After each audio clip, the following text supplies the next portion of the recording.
할렐루야, 금요기도에 오신 여러분을 환영합니다. 몇몇 분에게 인사하겠습니다. 사랑합니다. 축복합니다.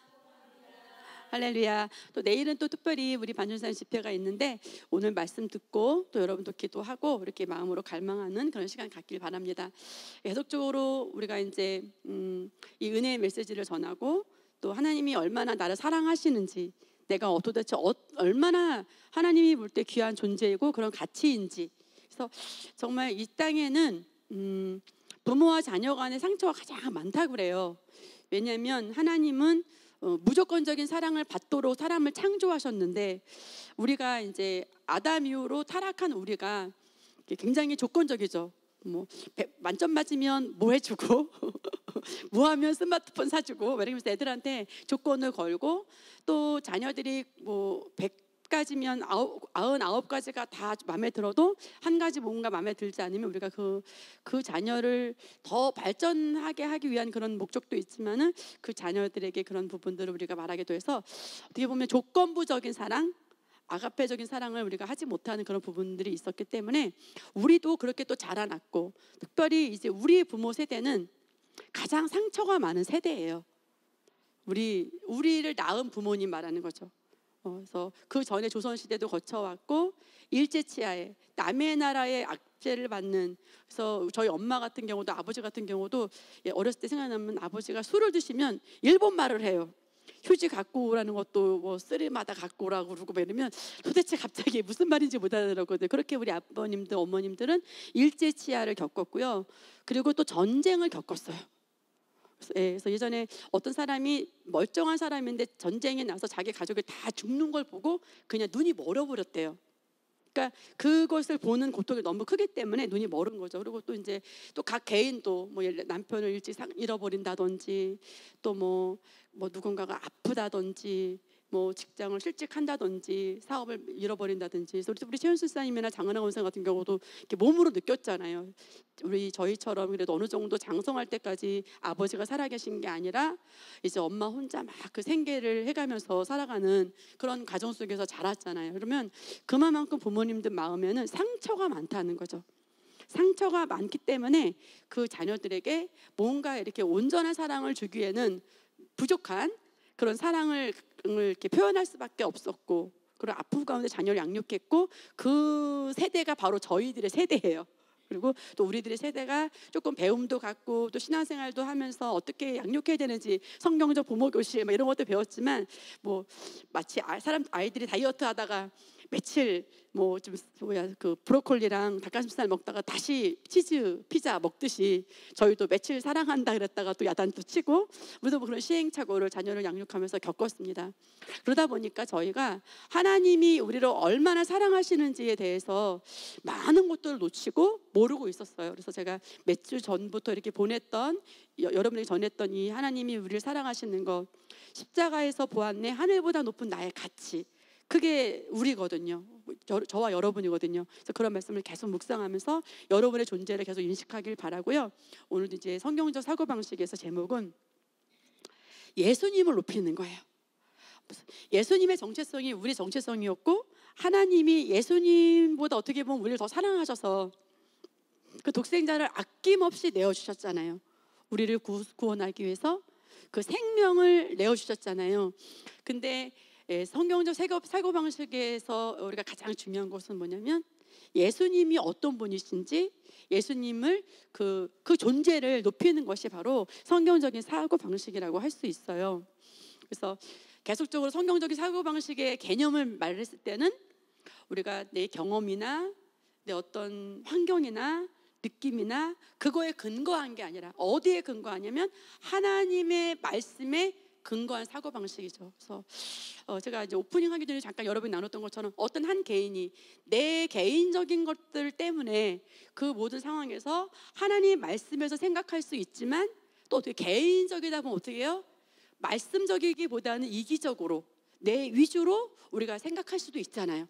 그래서 우리는 그런 모든 것들을 다 내려놓고 양보하고 어떤 상황에서도 하나님 말씀의 근거에서 생각하기로, 그렇게 우리가 선택하는 것이 바로 성경적인 하나님의 말씀적인 사고 방식이라는 거예요. 여러분도 이렇게 되길 원하시죠? 저도 이것을 갈망합니다. 그런데 우리가 내 판단의 근거가 내 경험이나 감정이 아닌 하나님의 말씀인데, 우리가 예를 들어서 물건을 고를 때도요, 그 사람마다 어디에 그 중요성을 두느냐에 따라서 달라지겠죠. 나는 이것을 가격이 싼지 비싼지 이것에 결정할 거야. 나는 가격은 좀 더 많이 주더라도 디자인에서 결정할 거야. 나는 디자인이고 가격이고 떠나서 성능이 중요해. 그러면 내가 중요하다고 여기는 것을 선택할 거 아니에요. 그래서 저희가 지난주 월요일 날 이제 영종도에 무슨 그 LED로 된 그런 그 호텔이 지었대요. 카지노도 있고 하는 건데, 거기 이제 LED를 좀 보겠다고 애들이 그래가지고 저희가 잠깐 갔거든요. 근데 거기 카지노도 있고 외국 사람들이 많아서 그런지 식당이 너무 비싼 거예요. 그래서 중국집이 딤섬이 막 38,000원. 그래서 우리가 먹을 수 있는 그런 수준이 아니어가지고 이제 그러면 다른 데로 멀리 갈까 그랬더니 약간 이제 밑에 층에는 한 10,000원 정도 되는 이제 칼국수가 있는 거죠. 그래서 저희는 딤섬을 선택하지 않고 가격 때문에 칼국수를 선택했어요. 그죠? 예, 그런 것처럼 뭐 조금 더 먹고 싶은 거를 먹을 수도 있지만 먹고 싶은 거 양보해서 가격에 맞추느라고, 여러분도 그럴 때 있잖아요. 그죠? 그래서 그런 것처럼 어떤 사람들은 가격을 중요시 여길 수도 있고, 가격은 좀 비싸지만 나는 이 디자인을 놓칠 수 없다라고 이렇게 각자 고르는 기준이 다 다를 수가 있잖아요. 그런데 성경적인 사고방식이라고 하는 것은 뭐냐면, 판단의 결정 기준이 어떤 돈이나 여타 요소가 아니라 하나님의 말씀이라는 거예요. 네. 그래서 우리 살아가면서 얼마나 돈이 많이 필요해요. 그죠?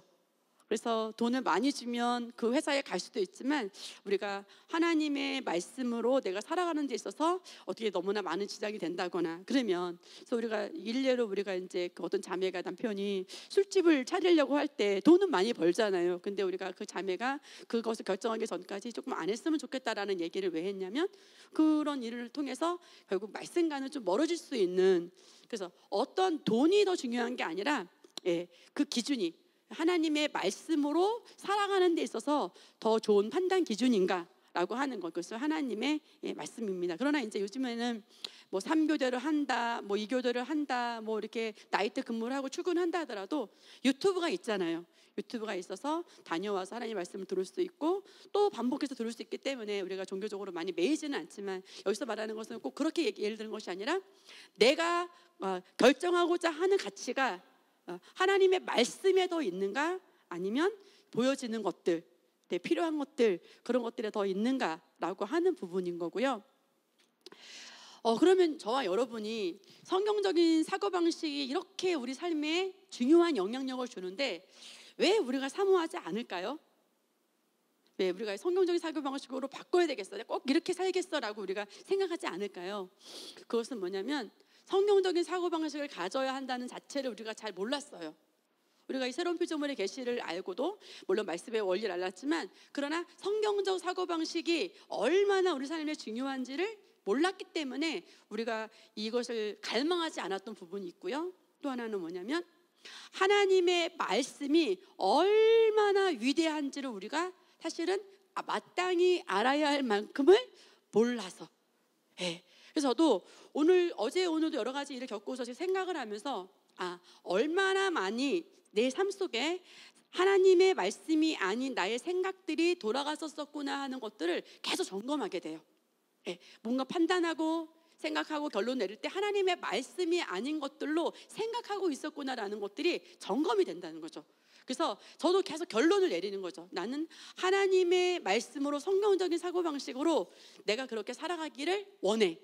하나님의 말씀이 내 삶의 최고로 위대한 것을 내가 인정하고 내가 이런 삶을 살기를 선택하고, 난 이것을 갈망하고 사모합니다 라고 제가 주님께 고백을 하고, 성령님 내 안에 계시기 때문에 성령님 나를 도와주세요 라고 고백을 하면서 성령님을 의존합니다.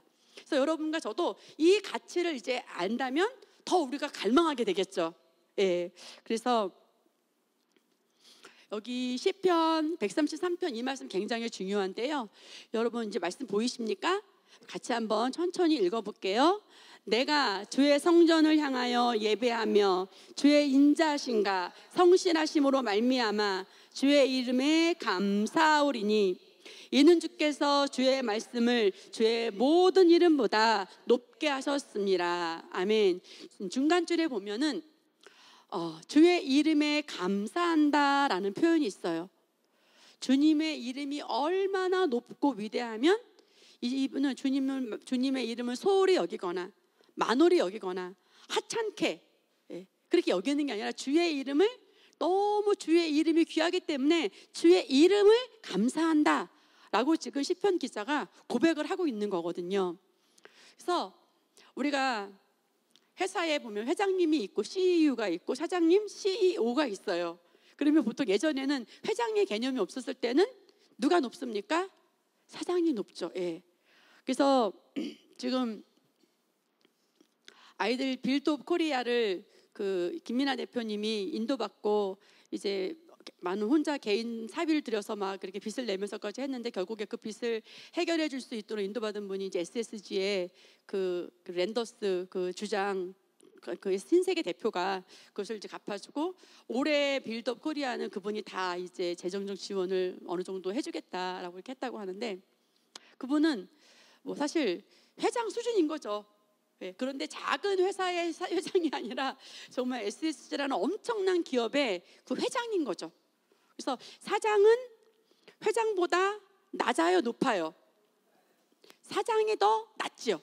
그리고 회장이 더 높은 위치에 보통 우리가 있다라고 알고 있잖아요. 근데 그러면 주의 이름을 지금 주의 이름께 감사한다 그랬는데 하나님의 말씀이 있고 하나님의 이름이 있어요.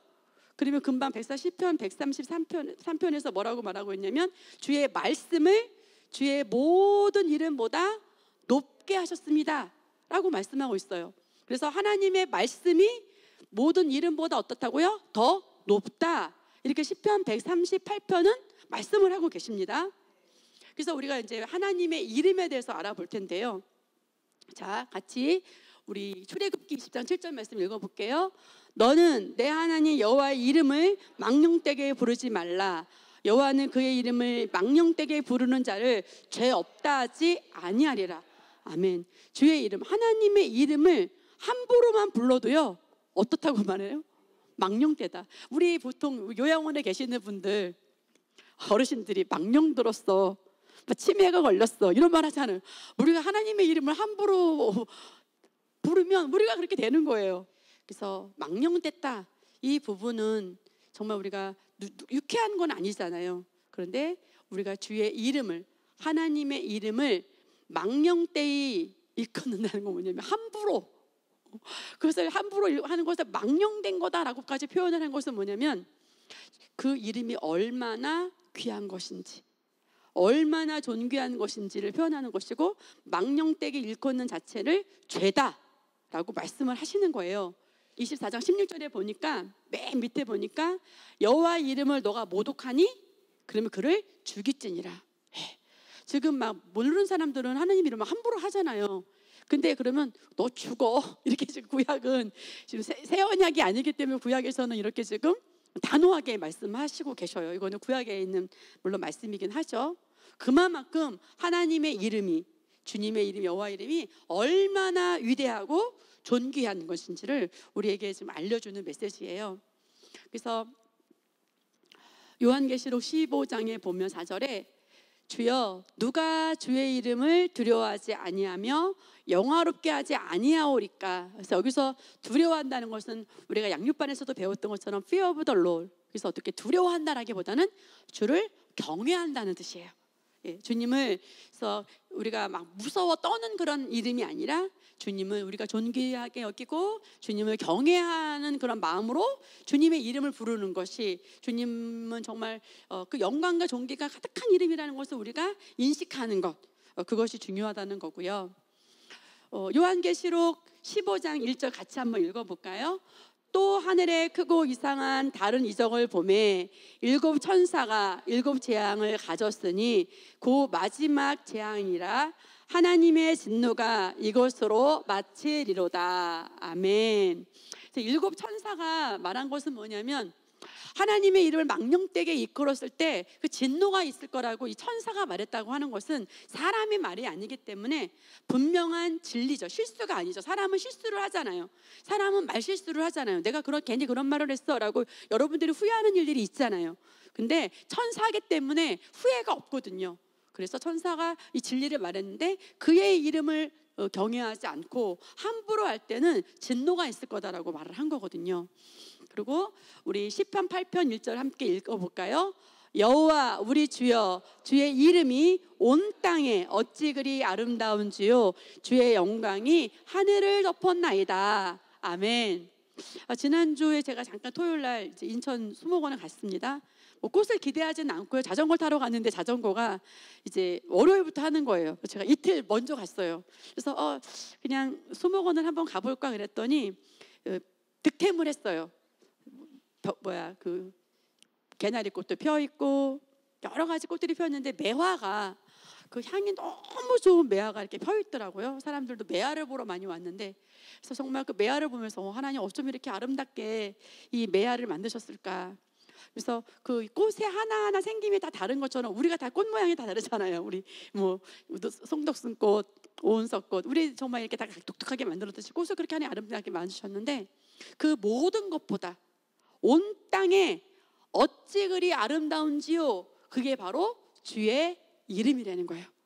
꽃과도 비교할 수 없고 하늘과 땅하고 비교할 수 없고 주님의 이름이 아름다움이 온 땅을 덮었다는 거예요. 저는 그 매화만 봤는데도 그 매화 밑에 앉아서 한 10분만 앉아 있었거든요. 그 매화만 해도 집에 앉아도 그 매화꽃이 계속 생각이 나는 거예요. 너무나 아름다운 꽃.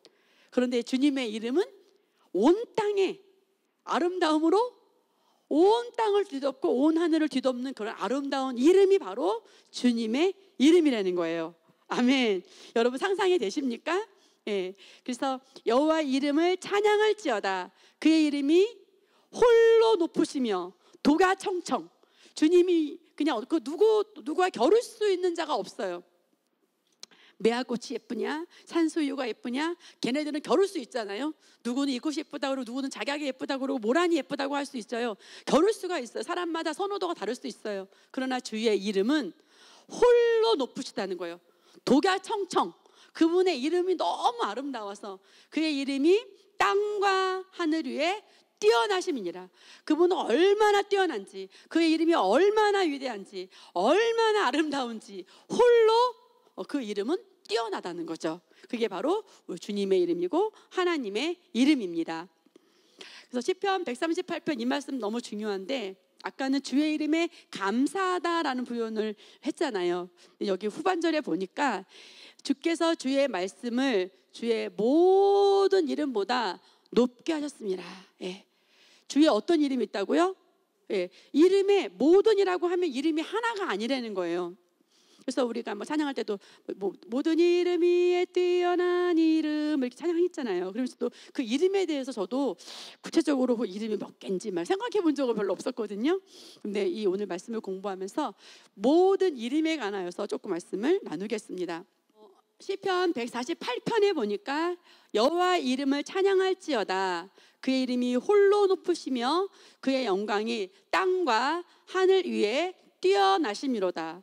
시편 148편에서는 하나님의 말씀이 모든 이름보다 뛰어나다고 말했는데, 시편 148편은 그의 이름이 혼자 뛰어나다는 거예요. 그럼 여러분, 하나님의 말씀이 약간 상충되잖아요.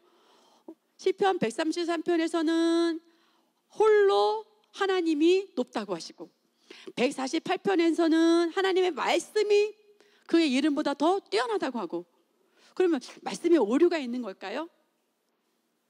그렇지 않아요. 하나님 말씀은 항상 옳기 때문에, 무호성, 하나님 말씀은 뛰어나기 때문에. 그런데 이 말씀을 계시록에서 이 답을 찾을 수가 있어요. 좀 이따 보여드릴 건데, 하나님의 말씀은 항상 옳고 하나님의 말씀은 오류가 없습니다. 그래서 이 시편 148편에 보니까 여호와의 이름을 찬양할지어다. 그의 이름이 홀로 높으시며 그의 영광이 땅과 하늘 위에 뛰어나심이로다. 여기서는 홀로, 도교 창청, 이 이름보다 뛰어난 것이 없다라고 말씀하고 있는데, 근데 누구든지 주의 이름을 부르는 자는 구원을 얻으리라. 그 홀로 뛰어난 주의 이름은요, 얼마나 그 이름의 능력이 있는지, 주의 이름을 우리가 주님 부르기만 해도 구원을 받아요.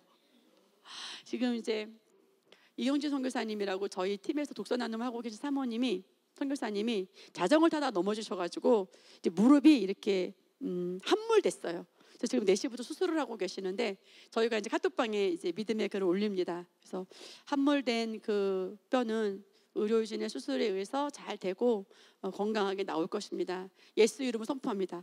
근데 또 변성 교사님도 예수 이름으로, 의사는 예수 이름으로 그 수술을 할지어다 하면서 다 예수 이름을 사용을 하는 김기현 목사님도 그렇고 그렇게 축복을 했습니다. 물론 사고고 안타까운 일이고 이제 회복이 필요하지만은 정말 주의 이름을, 우리가 어떤 위경에 있을지라도 그 이름을 부를 수 있고 우리가 회복될 수 있고, 정말 까마득한 우리 윤혜 집사님 대장암 걸렸을 때만 해도, 그죠? 그러니까 그 모든 우리가 위협 속에서 우리를 구원하신 그 이름, 주의 이름을 부르기만 해도 구원을 받는, 그렇게 엄청나게 위대한 이름이 바로 주님의 이름이에요. 치유를 가져올 뿐만이 아니라 구원의 패키지 안에 있는 모든 것들, 내일 우리가 또 받을 복, 인간관계 안에서 최고의 우리의 행복, 그런 모든 것도 다 이 예수 이름 안에 다 사실은 있습니다. 아멘. 그래서 내가 주의 성전을 향하여 예배하며 주의 인자하심과 성실하심으로 말미암아 주의 이름에 감사하오리니, 주께서 주의 말씀을 주의 모든 이름보다 높게 하셨습니다. 그래서 이제 이 이름에 대해서 다시 보면, 하나님의 말씀과 하나님의 이름이, 그러면 어떤 것이 더 뭐 상충하고 이런 것이 아니라 하나님의 말씀이 주님의 그 이름과 어떻게 보면 같은 그런 위치인데요. 성경적인 사고방식이라고 하는 것은 뭐냐면, 주님의 뜻과 내 의견이 다를 때 나의 의견을 내려놓고 주님의 뜻에 맞춰서 내 사고방식을 형성하는 것이 바로 성경적인 사고방식이에요.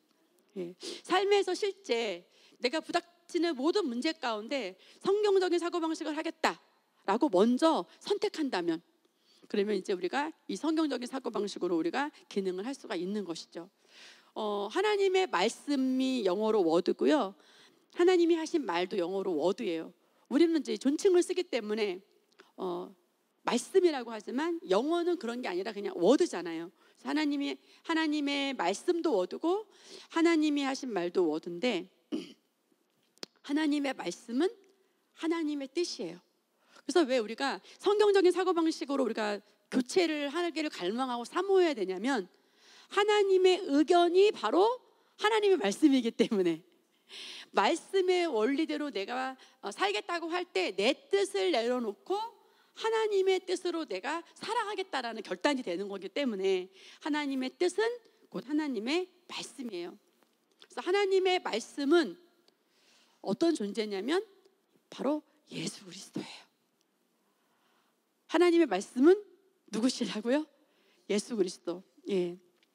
그것이 계시록에 나오는데, 계시록 19장 13절 같이 읽어볼게요. 또 그가 피 뿌린 옷을 입었는데 그 이름은 하나님의 말씀이라. 아멘. 이분은 지금 이 모습은 부활체의 예수님이거든요. 계시록은 어린 양으로 오신 예수가 아니고요, 십자가에 계신 그 예수가 아니에요. 예수님 부활하셔서 하나님 보좌 우편에 계신 그 지금 상태, 지금 그 상태를 말해요. 예수님의 옷을 어떤 옷을 입었다고 말해요. 지금 재림하실 그 예수님이 어떤 옷을 입고 계셔요? 피 뿌린 옷을 입고 계시다는 거예요. 천상에서 예수님이 입고 계신 옷은 피 뿌린 옷이다라고 요한이 지금 계시로 본 것을 지금 기록한 거잖아요. 그래서 그 이름은 하나님의 말씀이다라고 말해요. 그래서 예수 그리스도는 이꼬로 하나님이세요. 그래서 하나님의 말씀은 뭐라고요? 예수 그리스도. 나오죠? 또 그가 피 뿌린 옷을 입었는데 그 이름은 하나님의 말씀이라 칭하더라. 그래서 하나님의 말씀이 곧 피 뿌린 옷이 누구예요? 예수 그리스도잖아요. 그래서 하나님의 말씀이 곧 예수 그리스도라는 거죠.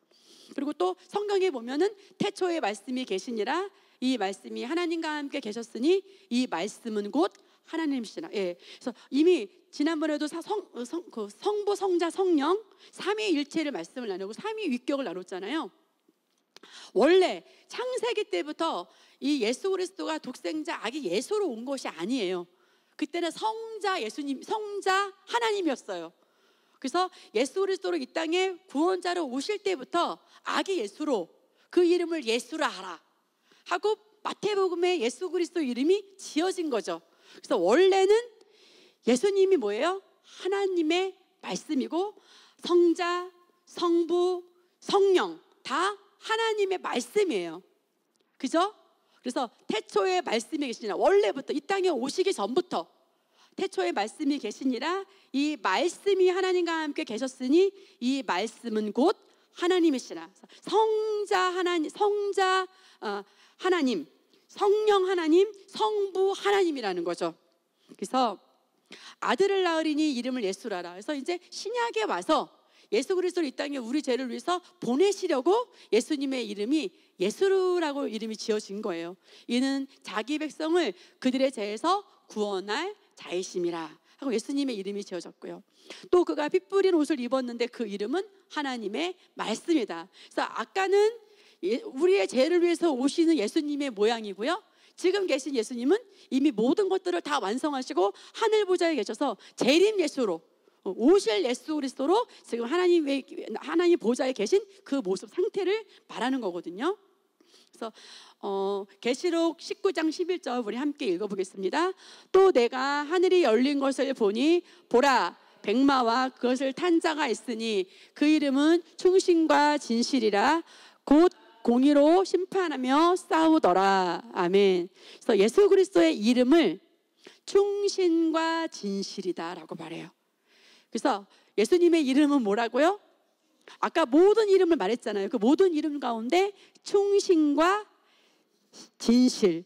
근데 이 뜻은 뭐냐면 세번역 성경으로 보면 신실하신 분, 또 어떤 분? 참되신 분. 예수님 이름의 뜻이 충신과 진실인데 신실하신 분이라는 뜻을 가지고 있고 참되신 분이라는 뜻을 갖고 있는 것이 그 모든 이름 가운데 있는 예수님의 이름 중에 두 가지의 이름이에요.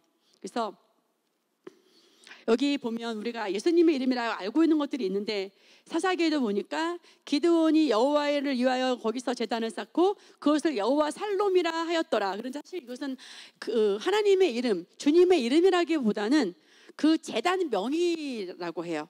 그래서 우리가 조금 잘못 알고 있는 거죠. 그래서 우리가 또 모세가 제단을 쌓고 그 이름을 여호와 니시라였고 이것도 제단의 이름. 그리고 또 아브라함도 그의 이름을 여호와 이레라 했는데 그것은 그 지역의 땅 이름을 말하는 거죠. 말하자면 베델, 말하자면 뭐 가나안 그 지명을 얘기하는 거고. 그래서 우리가 찬양에도 이런 게 많이 있었잖아요. 그래서 여호와 샬롯, 여호와 니시 복음성가에서 우리가 이것을 그분은 뭐 평강이다, 그분은 뭐 치료다, 예비하시면 이렇게 했는데 사실은 이런 뜻이 정확한 뜻은 아니었다라는 것을 우리가 좀 이번에 다시 말씀을 배우면서 알 수 있었고요. 그래서 좀 정확하게 좀 더 분명하게 예수님의 이름에 대해서 우리가 오늘 공부하는 그런 시간이 됐어요. 그래서 내가 하늘이 열린 것을 보니 백마와 그것을 탄 자가 있으니 그 이름은 충신과 진실이라. 그래서 여러분 이 말씀을 좀 새롭고 생소한 말씀이지만 예수님의 이름, 하나님의 이름에 대해서 정확한 말씀은 바로 우리 요한계시록 19장 11절 말씀이다. 그 이름이 뭐라고요? 다시 한번 고백해 볼까요? 충신과 진실. 뜻은 신실하시고 어떤 분이라 했어요? 참되심. 네, 신실하시고 참되심. 그래서 아들을 낳으리니 그의 이름을 예수라. 충신, 진실, 예수님. 예수님 이름이 있어요. 여기도 이제 요한계시록에 예수 그리스도의 지금 그 부활체의 모습을 지금 묘사하고 있어요. 부활하신 모습. 요한이 부활체이신 예수 그리스도의 모습을 묘사한 모습인데 그 예수님의 모습을 어떻게 묘사했냐면 그 눈은 불꽃 같고 우리 생각으로는 이게 그려지지가 않잖아요. 예수님의 모습이 어떻게 눈이 불꽃 같을까? 근데 예수님이 부활하신 예수님의 모습을 요한이 사람의 언어로 표현할 수 없었고 가히 표현할 수 없지만 표현한 것은 뭐냐면 예수님의 눈은 부활하신 예수님의 눈은 불꽃 같다. 그 머리에는 많은 관들이 있고 우리 생각으로는 어떻게 하나 관 쓰기도 힘든데 많은 관을 쓸까? 그러니까 우리 인간적인 생각으로는 상상하기는 좀 어려운 그 모습이죠. 그리고 또 이름 쓴 것이 하나가 있는데 신기하죠? 자기밖에 아는 자가 없고 보통 우리가 이름을 왜 줘줘요? 남이 부르라고. 근데 예수님의 이름을 예수님만 아는 이름이 있다는 거예요. 예수나 충신과 진실 외에 예수님만 아는 이름이 있다는 거예요. 물론 하늘나라 가면 알려주실 수 있겠죠. 그죠? 지금은 우리에게 알려지지 않은 이름이 있는데 정말 우리의 그 인간의 사고를 초월하는 그런 묘사예요. 그래서 지금 부활체 예수님인데 그 눈은 불꽃 같고 그 머리는 많은 관을 쓰고 있어. 근데 보니까 이름을 하나 쓴 것이 있는데 우리는 모르고 예수님만 아는 이름이야. 그래서 너무 어떻게 보면 신비롭죠. 그래서 정말 우리가 이 성경에 기록된 모든 것들을 정말 만나면 그때는 얼굴과 얼굴을 대면하여 본 것 같이 이렇게 알겠다고 했는데 정말 이 땅에서 우리가 그 계시가 다 온다 하더라도 너무 부분적이다라고 하는 부분이 좀 체험되는 그런 말씀이에요. 그래서 또 요한계시록의 1장 14절 말씀 보면 그의 머리와 털이 희기가 흰 양털 같고 눈 같으며 그의 눈은 불꽃 같고 아까 그 구절하고 똑같은 표현이 여기도 있죠. 그의 발은 풀무불에 단련한 빛난 주석 같고 그의 음성은 어떻다고요? 많은 물소리와 같으며. 정말 우리의 생각으로는 정말 다 주님의 그 음성도 우리가 정말 헤아리기 어렵고 그 머리털의 모양을 양털 같다고는 하지만 눈 같다고는 하지만 다 우리의 그 상상력을 동원해서는 다 우리가 헤아릴 수 없지만 부활체 예수님의 모습을 사도 요한이 이렇게 표현한 것입니다. 그 눈은 불꽃 같고 그 머리에는 많은 관들이 있고 또 그 이름 쓴 것 하나가 있으니 자기밖에 아는 자가 없고. 그래서 우리가 적어도 예수님, 충신, 진실, 그리고 예수님만 아는 이름만 해도 몇 개가 있어요? 4개 이름이 있잖아요. 그죠? 그래서 그 눈은 불꽃 같고 머리에는 많은 관들이 있고 또 그 이름 쓴 것 하나가 있으니 자기밖에 아는 자가 없고. 그래서 예수님의 이름은 충신, 진실, 아들로 오신, 그죠? 하나님의 성아들의 그 우리의 죄를 짊어지려고 오신 예수. 그리고 이름을 쓴 게 있는데 누구만 아는? 예수님만 알고 있는 이름. 그렇게 4가지 정도로 우리가 오늘 봤어요. 정말 저는 이 말씀을 읽는데 너무 감격스럽더라고요. 정말 지금 모든 걸 다 이루시고 고난주간이고 이제 이번 주 부활주일인데 2024년 전에 그 모든 것들을 다 이루시고 이제 다시 오시기만 하시면 되는, 나를 신부로 맞이하려고 오시기만 하면 되는. 그래서 우리는 이 땅에 우리 믿음의 경주를 하면서 우리가 정말 그 주님 앞에 서는 그날, 나를 신랑으로, 영원한 나의 신랑으로, 완전한 신랑으로 나를 맞이하려고 오는 그날, 우리가 이 땅에 살아서 믿음의 경주를 후회하지 않고 내가 무엇을 위해서 무엇을 하다가 주님을 만날 것인가 하는 그런 부분들을 다시 한번 좀 생각해 보게 하는 그런 말씀이었습니다. 피 뿌린 옷을 입었는데 그 이름은 하나님의 말씀이라. 여러분, 예수님 자체가 하나님이신 거예요. 예수님 존재가 말씀인 거예요.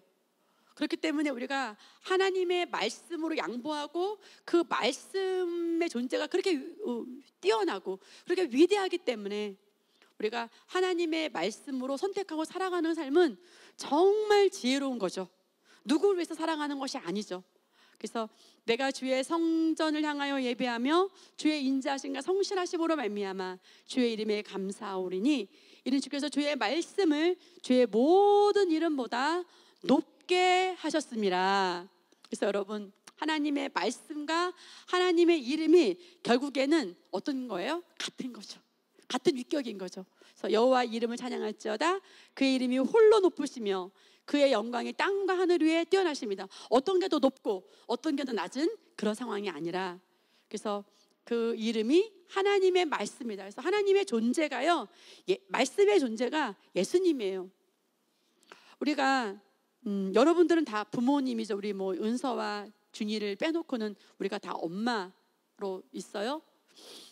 우리가 이제 자녀와의 관계 속에서 인격적으로 우리가 그 자녀를 섬겨주고 하지만 때로는 우리가 그 자녀들이 우리에게 인격적으로 우리 존중하지 않을 때 우리 마음이 상할 때가 있을 거예요. 마찬가지겠죠. 자녀들도 우리가 뭐 인격적으로 그들을 대하지 않을 때 그들의 마음이 상하겠죠. 사람도 그런데 우리가 정말 그 하나님의 말씀을, 그 말씀이 곧 예수 그리스도고 그 예수 그리스도의 존재인데 그 말씀을 귀하게 여기지 않는다면, 하찮게 여기지 않는다면 인격적으로 주님을 우리가 대하고 있는 것이 아닌 거구나, 그 생각이 들더라고요. 네, 말씀은 인격체인 거예요. 네, 말씀은 인성으로 오셨을 뿐만 아니라 우리 안에 인격체로 존재하시는 것이죠. 그래서 결국은 하나님의 이름이 하나님의 말씀인 거고, 그래서 이 하나님의 이름이 정말 홀로 높은 것 같이, 하나님의 말씀이 모든 이름보다 뛰어난 것 같이 정말 둘 다 뛰어난 그런 위격을 가지고 계시고 그런 존재를 갖고 계시는 것이 하나님의 말씀이요, 하나님의 이름, 주님의 이름이 되겠습니다. 예, 지금도 보좌에서 저와 여러분을 향해서 바라보시고 계시는 주님, 또 지금도 내 안에서 영광의 소망의 그리스도로 와 계시고 우리 안에 의의 본성, 생명의 본성으로 와 계시는 그 예수 그리스도가 저와 여러분의 생명의 주인으로 우리가 와 계시고, 우리가 정말 찬양할 때 고백하는 것처럼 내 삶은 없고 주님이 내 인생의 주인이다라고 고백하는 것처럼 하나님의 말씀을 우리 인생의 최고의 가치로 놓겠다, 모든 상황 가운데 그 말씀을 선택하겠다. 예, 그래서 그렇게 한다면 우리가 최고의 복을 받는다고 하더라고요. 그래서 우리 반재경 목사님, 제가 중간중간에 궁금해가지고 이제 인간관계 말씀을 듣는데, 우리가 뭔가를 희생한다 생각해서, 우리가 누군가를 섬긴다 생각해서 관계가 깨진다고 하더라고요. 내가 뭔가 희생한다 생각해서 이제 그것이 아니라는 거죠. 내가 이만큼 했는데 저 사람도 이만큼 해줘야지 라고 하는 그 기대 때문에 관계가 깨진다는 거죠.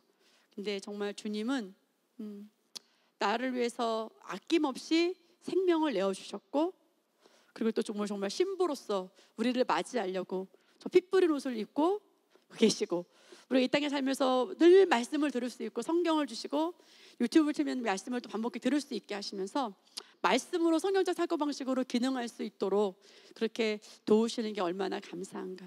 그래서 하나님의 말씀 자체가 하나님이시고 그분이 예수 그리스도시고 그분이 그렇게 존귀한 분이십니다. 그래서 하나님의 말씀을 예수 그리스도의 존재로 우리가 느낀다면 저와 여러분은 갈망하게 돼요. 아, 성경적 사고방식을 내가 하는 게 맞구나. 내가 예수 그리스도보다 낫진 않잖아요, 적어도. 그죠? 그분보다 조금 더 뛰어나진 않잖아요. 그죠?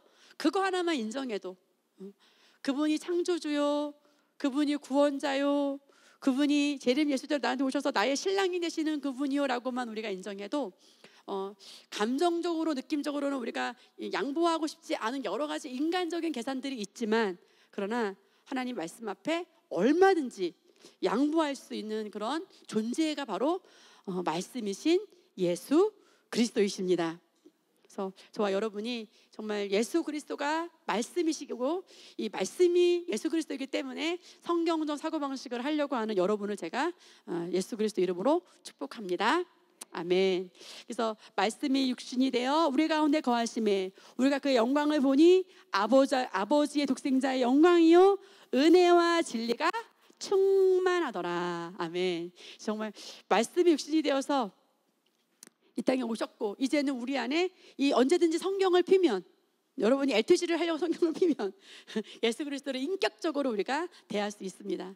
그는 언제부터 계셨습니까? 태초부터. 누구와 함께 계셨습니까? 성자 하나님과 성령 하나님과 함께 계신 분입니다. 그래서 만물이 예수 그리스도이신 주 예수의 이름과 그 하나님의 말씀이신 그 동등경이신 그분으로 말미암아 이 모든 만물도 같이 창조가 되었어요. 지난번에 우리가 보고 왔던 일로일로의 그 태평양 바다도, 또 우리가 지금 지나시면서 볼 수 있는 산수유 꽃도, 오늘도 보는 저 높은 하늘도, 내가 지니고 다니는 이 모든 땅들도 다 하나님이 주셨습니다. 4월 1일 날 우리 독서팀이 그 원밀산 진달래를 보러 갈 건데, 그 아름다운 동산도 하나님이 지으셨는데 그 모든 것보다 뛰어난 이름, 진달래보다, 하늘보다, 땅보다, 모든 만물보다 뛰어난 이름이 바로 예수 그리스도이시고 하나님의 말씀이십니다. 그래서 지금 이것을 상상하세요. 보좌에 앉아서 피 뿌린 옷을 입고 계시는 저와 여러분을 바라보시는, 사랑으로 바라보시는 그것을 한번 눈 감고 생각해 보세요. 재림 예수로 오실 그 예수님이, 요한이 본 그 그림을 우리도 상상할 수는 있잖아요. 그래서 피 뿌린 옷을 입고 그 이름은 하나님의 말씀이라고 하시는 그 예수 그리스도의 모습을 여러분이 상상해 보시기 바랍니다. 성경적인 사고방식이란 것은 이러한 예수님을 홀로 높임을 받으시기에 합당하신 그 이름, 모든 이름보다 뛰어난 하나님의 말씀 그 자체를 우리가 높이는 것, 그것이 곧 예수님을 높이는 것, 예수님의 가치를 내 인생의 최고로 두는 것, 내 모든 생각을 다 양보하고 하나님의 의견을 최고로 두겠다라고 선택하고 결단하는 것이 되겠습니다. 할렐루야. 주님의 이름으로 여러분을 축복합니다. 아멘.